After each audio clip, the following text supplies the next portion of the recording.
경기도 용인의 한 도로, 후진을 하던 차량 한 대가 70대 남성을 들이받습니다.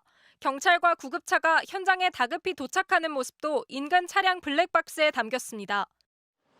50대 운전자가 몰던 차량은 이곳 갓길에 있던 노인을 그대로 덮쳤습니다. 사고가 난 건 오늘 새벽 0시 반쯤. 신고 접수 10분 만에 현장에 도착한 구조대원이 응급조치에 나섰지만 환자의 상태가 위급했습니다. 복강 내 출혈을 의심한 구조대는 긴급 수술이 필요한 걸로 판단하고 우선 사고 지점에서 가까운 대형 병원에 연락했습니다. 하지만 해당 병원은 환자 이송을 거절했습니다. 이어 요청한 대학병원 두 곳도 마찬가지. 중환자 병상이 부족하다는 이유였습니다. 중환자실을 일단 다 꽉 찼는데도 그 중환 응급 환자가 있다고 그래가지고 2명을 더 받아서 그 2명 환자가 대기 중이었었어요.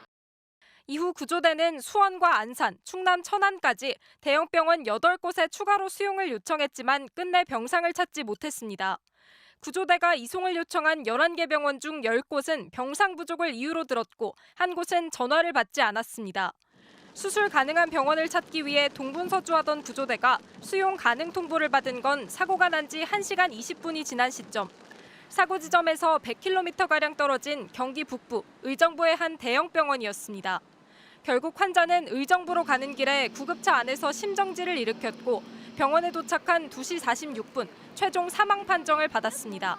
사고 2시간 20분이 지난 뒤였습니다.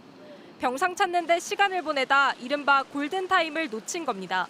소방당국은 부상이 위중했지만 병상 찾기가 힘들었고 날씨가 안 좋아 헬기도 띄울 수 없었다고 안타까움을 나타냈습니다. 응급수술만 받았더라도 소생했을 한 생명이 길바닥에서 시간만 보내다 돌이킬 수 없는 비극을 맞았습니다. MBC 뉴스 송재원입니다.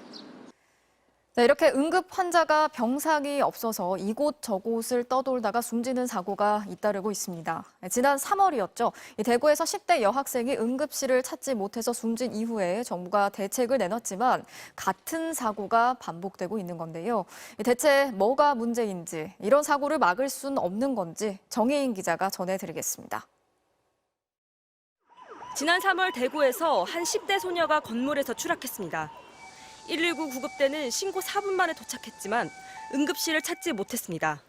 남는 병상이 없다, 진료할 의료진이 없다는 등의 이유로 병원들이 이송을 거절한 겁니다. 결국 2시간 가까이 시간이 흘렀고 골든타임을 놓치고 말았습니다. 이 사건 이후 보건복지부는 응급환자 중증도 평가 기준을 마련하는 등 응급의료 기본계획을 내놨고 이후 현장 조사까지 벌였습니다.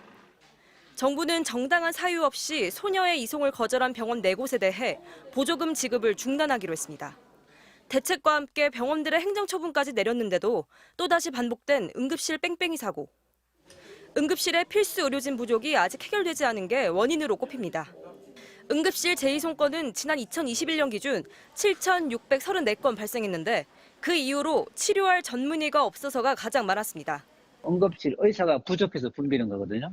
의대정 의사인력 확충이 다시 한번 필요하고 그 의사들이 중증과 응급에 많이 갈 수 있도록 이제 이 배치를 잘 하는 것.